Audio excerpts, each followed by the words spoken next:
Ito ay rated SPG, striktong patnubay at gabay ng magulang ang kailangan. Kahit gaano pa katuso si Rocky Boy ay hindi pa rin niya napantayan ang galing ni Tanggol pagdating sa totoong bakbakan. Sa loob ng kanilang malawak na mansyon, tila lamang sa simula si Rocky Boy dahil kabisado niya ang bawat sulok at sikretong lagusan ng bahay.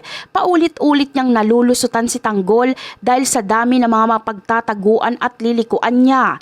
Kaya naman, naging mahirap kay Tanggol na mahuli agad ang kanyang kalaban. Ngunit sa kabila ng bentahing ito, hindi pa rin nagtagumpay si Rocky Boy na tuluyang talunin ang determinadong si Tanggol. Dumanas ng matinding hirap si Tanggol dahil sa dami ng mga sugat na natamo niya sa buong katawan habang nakikipaglaban. Ramdam niya ang hapdi at pagod pero hindi siya nagpadala sa kaba o sakit na nararamdaman. Sa halip na gumamit ng lakas, pinagana ni Tanggol ang kanyang talino para makaisip ng paraan kung paano maiisahan ang madayang kalaban. Alam niyang kailangan niyang maging mas mapagmatsyag para matapos na ang kahibangan ni Rocky Boy at mailigtas niya si Ponggay. Ang mismong kasamaan ni Rocky Boy ang naging mitya ng kanyang sariling kapahamakan sa bandang huli. Gumawa siya ng mga mapanganib na patibong na ang layunin ay saktan si Ponggay.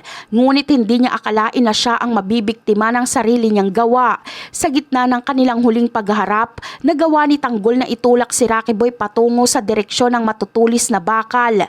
Ang mga bakal na ito na nakatutok sana kay Ponggay ang siyang bumaon sa katawan ni Rocky Boy.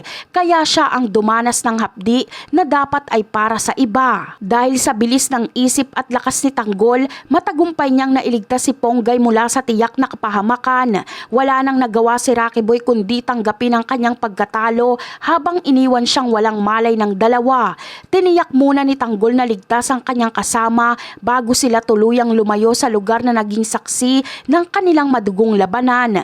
Sa puntong ito, napatunayan ni Tanggol na hindi sapat ang pagiging tuso kung hindi ito sasama ng tamang prinsipyo at tapang. Sa huling bahagi ng eksena, iniwan nila Tanggol at Ponggay si Rocky Boy na nakatali sa isang upuan at walang kalaban-laban sa gitna ng panganib.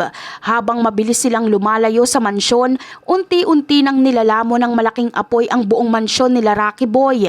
Ang marangyang mansyon na dati ay simbolo ng kanyang kapangyarihan ay naging abo na lamang kasama ang lahat ng kanyang masasamang plano. Sa wakas ay nakamit na nila Tanggol ang kapayapaan matapos ang isang napakatindi at mapanganib na oras na yon. At sa wakas ay makakasama na rin ni Rocky Boy ang kanyang mga magulang na si Divina at Brando sa kabilang buhay. At yan ang aabangan natin. Bye!